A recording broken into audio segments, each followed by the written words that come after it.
আর যতগুলা মূর্খ মানুষের সাথে চলাফেরা করছি, লেখাপড়া জানে না, তো সব থেকে মনে হয়েছে মূর্খ মানুষই ভালো। আর শিক্ষিত মানুষের মধ্যে অনেক হিংসা, অনেক হিসাব, ঠিক আছে।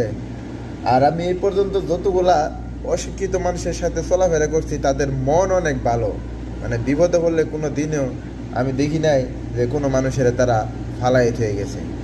আর শিক্ষিত মানুষের হিসাব হচ্ছে কি, যে তারা কিভাবে একজন মানুষের থেকে ফায়দা লুটে নেব, বুঝতে পারছেন? তো শিক্ষিত মানুষের থেকে মূর্খ মানুষ আমার কাছে, আমি যতগুলা মানুষের সাথে চলাফেরা করছি, মনে হয়েছে অনেক ভালো। আপনাদের কাছে কীরকম মনে হয়েছে আমি জানি না।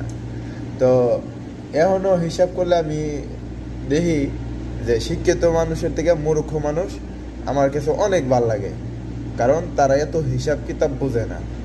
তারা বিপদে পড়লে মানুষের কিভাবে উদ্ধার করা যায় সেই চেষ্টা করে। মূর্খ